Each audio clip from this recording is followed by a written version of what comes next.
Well, hi, BookTube. Bill Ruttenberg here with the Ruttenberg Library, and I just wanted to come to you with a video. It's been a long while, and been a couple, 3 weeks, probably closer to 3 weeks since I've made a video, and yeah, thought it was time, and so I wanted to do a weekly reads or a reading update, whatever you want to call it. We'd had a lot of sickness in our house, and I hadn't felt like making a video. And I think I'd shared maybe a little bit of it, that there was over spring break, I got sick. Everybody in the house had been sick the prior 2 or 3 weeks before spring break, and I hadn't gotten sick at all. And so we were joking about this, that yeah, it'll be spring break when I get sick.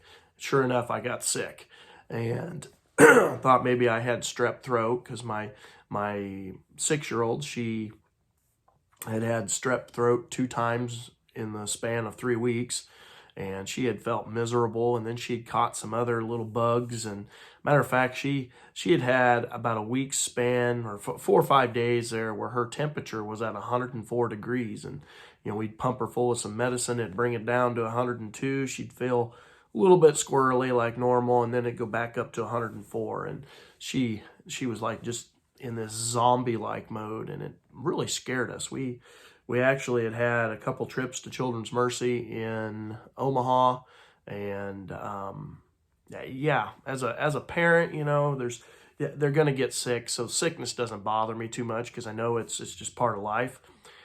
But at the same time, my little girl, when her temp was up at 104 point something, she wasn't herself, and she was in this just zombie-like mode, and absolutely scared me to death. And so like I said, we made a couple different trips, and we did a whole bunch of testing, because they thought maybe it was something other than just a regular sickness.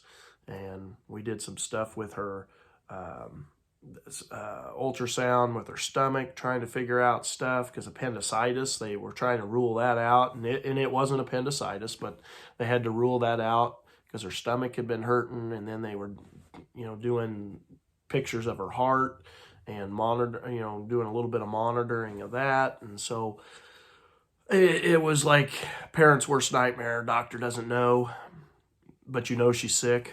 And so we took a couple trips to the hospital. That was pretty scary.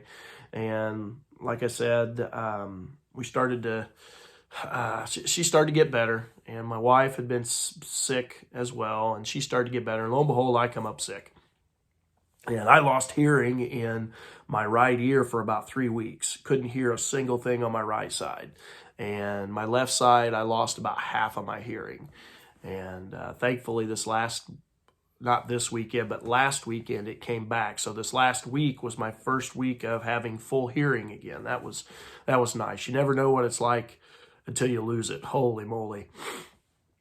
And so anyway, because of all the sickness and everything, I had not felt like making a video, because honestly, I'm talking to the camera and I can't even hear myself. I don't even know how loud, or am I too loud? Am I too soft? I couldn't tell.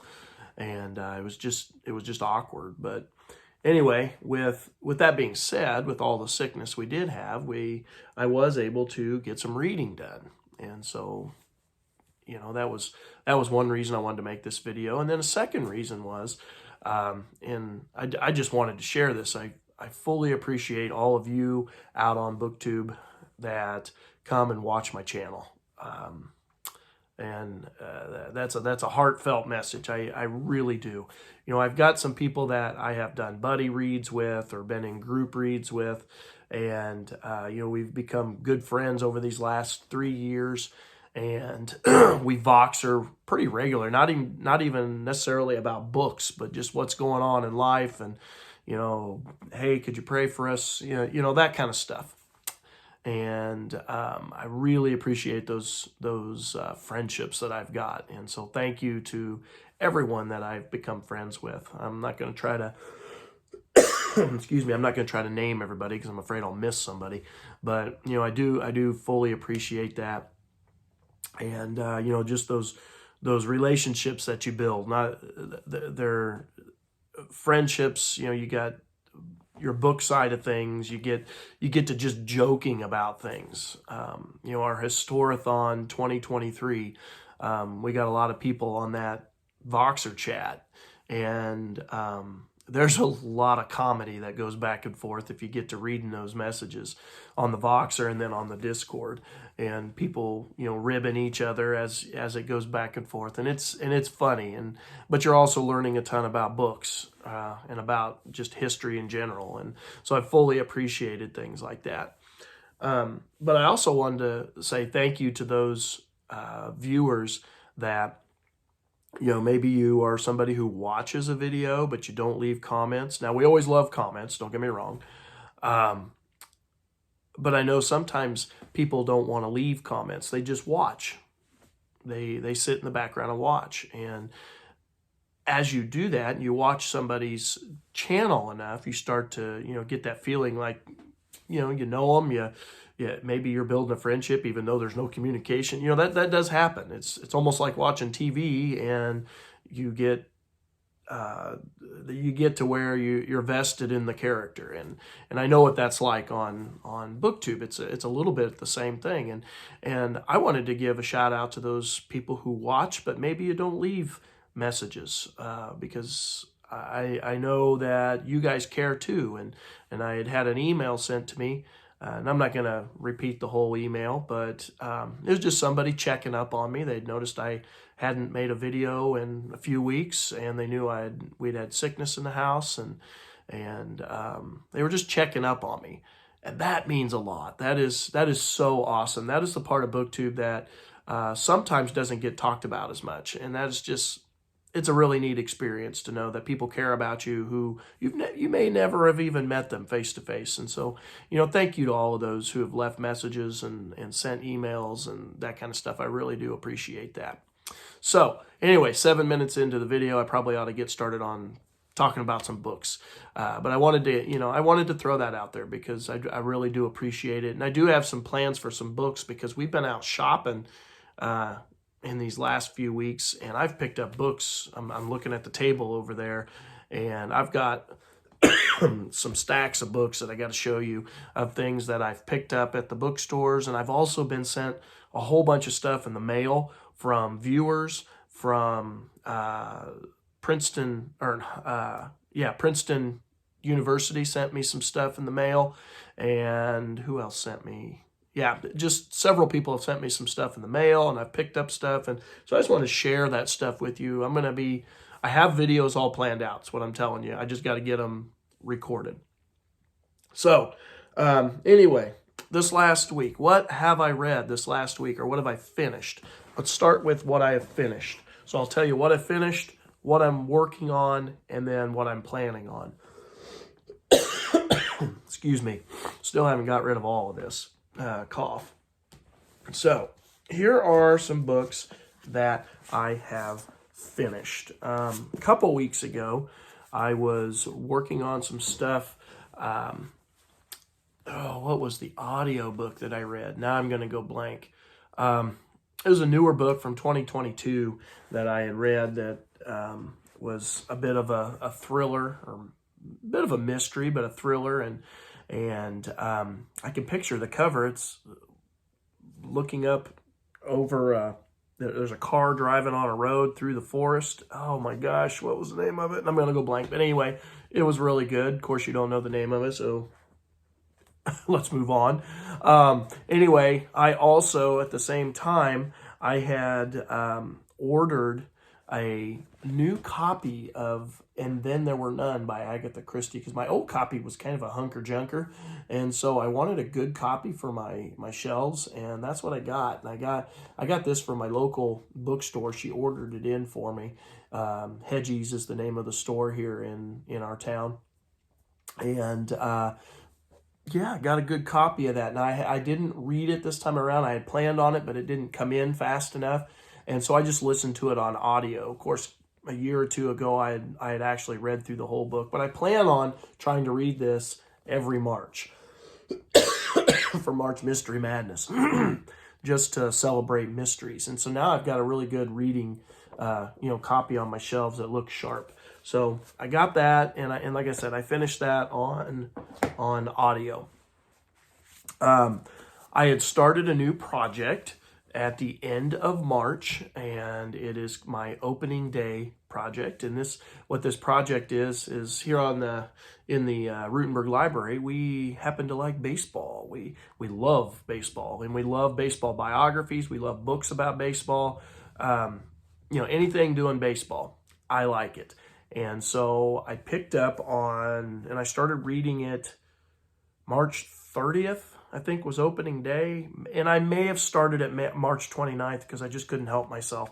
But I flew through this book. I read the closer, My Story by Mariano Rivera with Wayne Coffey. And this is basically just the autobiography of Mariano Rivera. And if you are not familiar with him, he was a closer for the New York Yankees. So he would come in the ninth inning, and in a lot of cases, the eighth and the ninth inning, and he would close out the ball games and get the save at the end of the game. So he's the pitcher. And he's just got an amazing story. He comes from Panama, and his dad, they were poor fishermen, and just his luck. And he'll tell you in the book where God worked in his life, and it's just a wonderful, wonderful baseball story. And I remember growing up watching Mariano Rivera, and this guy was unhittable in the playoffs. He was an amazing pitcher in the playoffs, and amazing in the regular season too. But the great thing about this book, or the neat thing about this book, he talks about his baseball life, his faith, and how they work together. And he doesn't just give you like the good stuff. He also gives you the bad stuff, the downers in his career, because it wasn't all just highlights.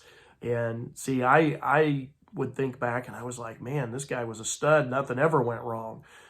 Yeah, there were some things I forgot about in my childhood, growing up watching him pitch.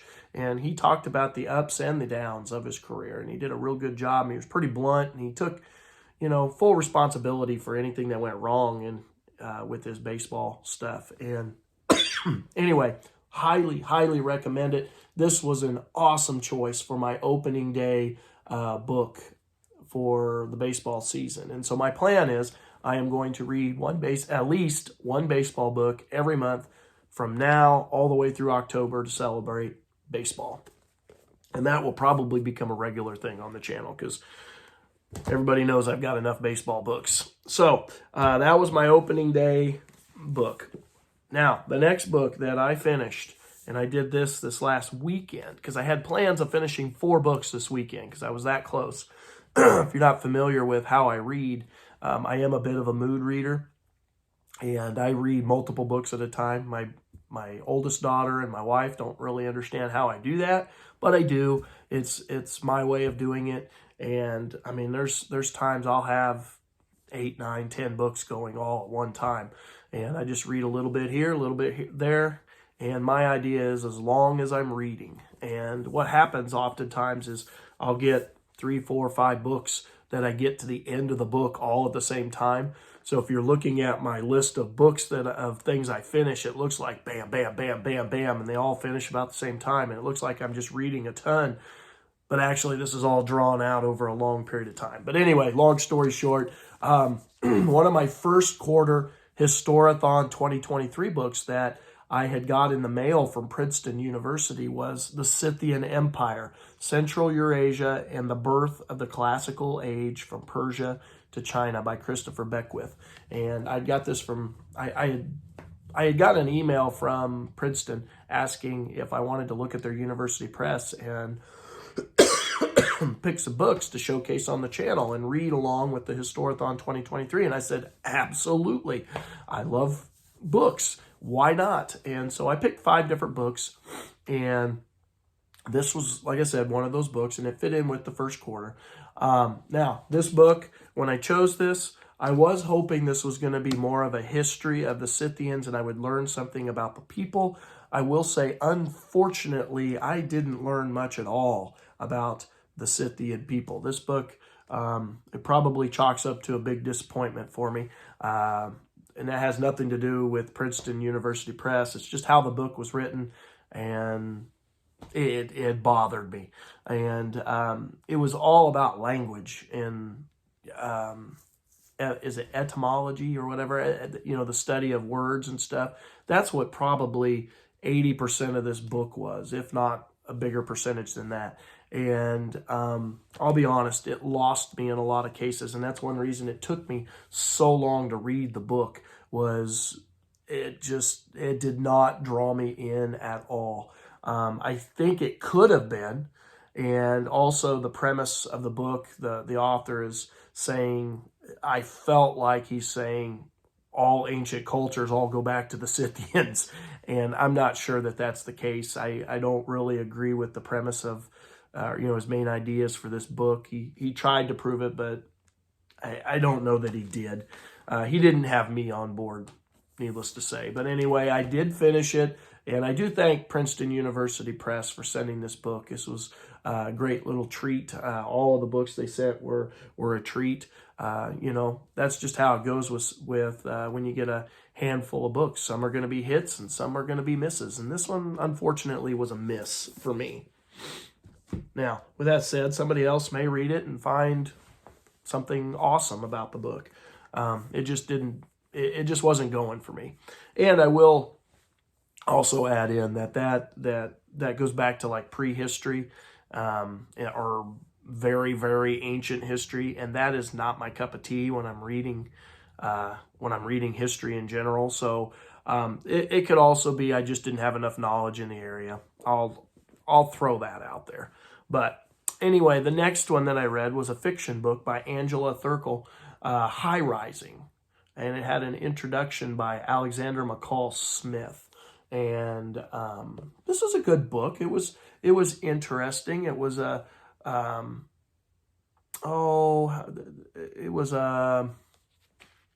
wasn't like a heavy book, if that makes any sense. It was not a heavy book. It was something that was light and easy to read, pretty easy to follow. A little bit of a love story going through here, almost like a romance. I thought it was going to be a mystery, or a little bit more of a mystery anyway, but it really wasn't much of a mystery at all. Let's see. It says it's a classic comedy, and it had its funny spots in there.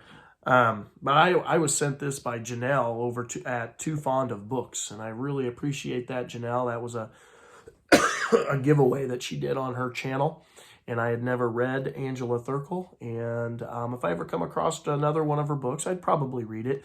But this is, like I said, a light, modern classics. Let's see, classic comedy. Like I said, it's got romance in it, and who's gonna marry who, and it's English based, so it's got some English humor to it, and yeah, just kind of a fun sit down read. Didn't take very long to read it. So that's what I've basically got finished this last week. And I've also been working on Agatha Christie's The Secret Adversary. And this is a Tommy and Tuppence mystery. This is actually the first of those mysteries. And I have really enjoyed this. The setting of the book is, kind of jumps right into Tommy and Tuppence becoming almost like spies. Their career just kind of jumps right into it. I'm not sure that people's career as spies starts off that fast, but Agatha Christie gets us right into the story. And you got the sinking of the Lusitania. That's a big part of the story here. And they're looking for a lady who was on the Lusitania, who survived, who was given some secret documents by somebody, one of the males, who was not going to be put into a lifeboat fast enough. And so he gives over these secret documents to this girl. And then everybody's after these secret documents, basically, is what the whole story is about. And so they needed to find the girl to find the documents. And Tommy and Tuppence gets involved in this and trying to locate this girl and then locate the bad guys in order to locate the girl. Nobody knows what's happened to the girl. So anyway, good mystery. I am, 219 pages in, and the book is only 286 pages. So I will probably finish this tonight or tomorrow morning in my morning reads. And so, real good book. I've enjoyed these. I like the Tommy and Tuppence mysteries. They're not difficult mysteries. You get into some of the Miss Marples and the Poirots, and you really got to scratch your head on some of the stuff in order to figure out the mysteries. These are a lot lighter. I kind of like these. I don't know if I like them more, but I really do like them, if that makes any sense. So I will be finishing that book sometime in the next day or two. Again, if you're not familiar, if you're new to the channel, I'm a teacher, and so I spend a lot of time at school, and I coach track right at the moment. I coach throughout the school year, but I'm coaching track right at the moment, and so we've been busy with track. And that's another reason I haven't had videos up, is the last 2-3 weeks we've had track practice, and so I don't get home till 6:30, and then of course my daughter goes to bed at 8 o'clock, and so there's not a lot of time from there to dinner to shower. The night goes by, and so I haven't made a lot of videos. But yeah, where was I going with that? Sometimes you start talking and you forget where you're going with something. Anyway, we've had track, so so it takes up a ton of my potential reading time as well. All right, so the next one could actually be used for Historathon 2023 second quarter, which covers, and by the way, if you're not familiar with Historathon 2023, this is a reading event that was put on by Vin over at Revenant Reads, and there's a bunch of us that have been asked to be co-hosts, and I'm one of them, and so we are reading history throughout the year 2023. We're going to read history nonfiction, or nonfiction history, and excuse me, we have split the year up into 4 quarters, and the first quarter was prehistory to 500, and then it's second quarter is 500 to 1500, third quarter is 1500 to 1820, fourth quarter is 1820 to the present. And by quarters, obviously, every 3 months, so January through March. We're in second quarter, April through June, right at the moment. And so that's 500 to 1500 AD. And so I am about ready to finish A Distant Mirror by Barbara Tuchman, the calamitous 14th century. And I actually started this as a buddy read with my good friend Brian. And he went ahead and finished it. I got bogged down, and this wasn't reading real fast for me. It's a really good book. I'm not going to take anything away from the book. It is a really good book, chock full of stuff happening in the 14th century. But it became a little bit of a slower read for me, and I had a whole bunch of other books going at the same time, and I opted to kind of slow down on this and get my other books knocked out. And so for the last week or two, I've been going through this, and now I am 516 pages in to, and I think the overall text in my copy is 597 pages. And then of course there's, bibliography and notes and index, which makes the book a total of 677 pages. Yeah, 677 pages, but only 597 of it is text, and I'm 516 pages in. And so I am getting down to the last couple chapters, basically, is what I'm trying to tell you. I think I got 2 chapters in the epilogue, I think is what I've got. 25, 26, 3 chapters in the epilogue. So I'm getting really close on this one. I am enjoying it. It's got Cussy. He is a noble in France, and it's basically telling his journey on how he stayed close to the king or whoever was in power. He was really good at switching sides and staying on the good side of everybody. But he's a guy that I had never heard of before, and she wraps the entire story around him and his life. And but she shows the social side throughout the 1300s, the 14th century. She shows the society, the social side of society throughout the entire book. And it's a really good, learn some stuff. The biggest, I think, take that I get out of that book, and by the way, I should be finishing that this week. The biggest take that I get is just the separation of rich and poor, and how there is just such a drastic difference between them, and how out of touch the rich were. It was mind-boggling. Okay, so another thing that I finished that was a lot of fun was it was actually a movie, and this is The Cowboys by John Wayne, or with John Wayne, not by John Wayne, but with John Wayne. I had watched this. This is out of my own collection. I have a lot of John Wayne movies, and this was my very first John Wayne with my youngest daughter, and that was a lot of fun. She had never watched a John Wayne, and she got excited about a John Wayne. She wants to watch another one, so we'll end up doing that sometime soon.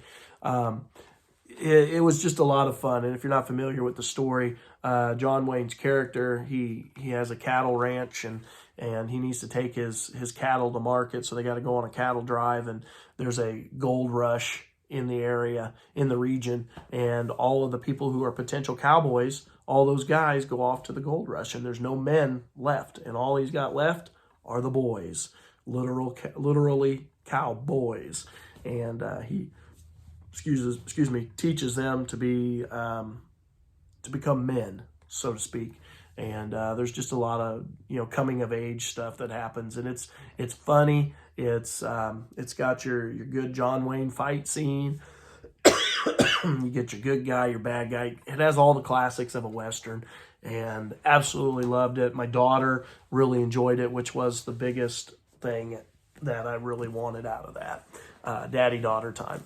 So, what am I going to be reading next? That's the big question. And then we'll wrap this video up. So I do have one more book that should have been read during first quarter Historathon that I am going to knock out. And that is Ancient Africa, A Global History to 300 CE by Christopher Ehret. And this was another book that was sent to me by Princeton University Press. It's a pretty short book, as you can see. It's relatively short. It's only got a total of 210 pages, and of that 210, let's see, 165 of it is actual text. And so this is going to be, it should be a really short read. I should be able to knock this out pretty quick. It's got, how many chapters? Give me just a second here. Bit longer chapters, looks like. 6 chapters. So I figure if I can read possibly a chapter a day, I'll have that knocked out in a week. This one and this other book will be my last books for the first quarter. And I know I'm running late, and I need to get a video made for my second quarter Historathon 2023. Be looking forward to that. I should have that out. But this is a book that, like I said, Princeton University Press sent me, and I'm looking forward to it. It says, this book brings together archaeological and linguistic evidence to provide a sweeping global history of ancient Africa, tracing how the continent played an important role in the technological, agricultural, and economic transitions of world civilization. Christopher Ehret takes readers from the close of the last ice age, some 10,000 years ago, when a changing climate allowed for the transition from hunting and gathering to the cultivation of crops and raising of livestock, to the rise of kingdoms and empires in the first centuries of the Common Era. Ehret takes up the problem of how we discuss Africa in the context of global history, combining results of multiple disciplines. He sheds light on the rich history of the technological innovation of African societies, from advances in ceramics to cotton weaving and iron smelting, highlighting the important contributions of women as inventors and innovators. He shows how Africa helped to usher in an age of agricultural exchange, exporting essential crops as well as new agricultural methods into the other regions, and how African traders and merchants led a commercial revolution spanning diverse regions and cultures. Ehret lays out the deeply African foundations of ancient Egypt Egyptian culture, beliefs, institutions, and discusses early Christianity in Africa. A monumental achievement by one of today's eminent scholars. Ancient Africa offers vital new perspectives on a shared past, explaining why we need to reshape our historical frameworks for understanding the ancient world as a whole. So I'm really looking forward to that. It sounds really interesting. I'm not sure how he's going to do that in 165 pages. We will have to find out, but he's going to have to be short, sweet, and to the point. But I am looking forward to it. It's got lots of different pictures and maps, and it's got some tables and stuff in here, some other visual aids. But looking forward to that. The second book that I've got, this one is for opening day, my project, opening day, reading baseball, one book a month for the whole of baseball season all the way through October. And so this month's pick is one that was sent to me that I'm real excited about. I've shared this on the channel before, but it's Baseball in Blue and Gray, the national pastime during the Civil War. And so I'm really excited about this because my kids at school, we're going to be getting into the Civil War. We're doing antebellum period right now for this week. And then I think, let's see, we got state testing coming up. And then next week, and then we're going to be doing Civil War throughout the rest of the year. And so this will tie in with my love of baseball and my love of Civil War readings. And it's, again, another pretty short novel or book. It is, let's see, give me just a second. Let's see, 135 pages. So that'll be nothing. I can knock that out in no time. I even was very, very tempted to pull this out yesterday and read it. But I'll be honest, the long weekend nap was needed, so I didn't get to it. But yeah, looking forward to that.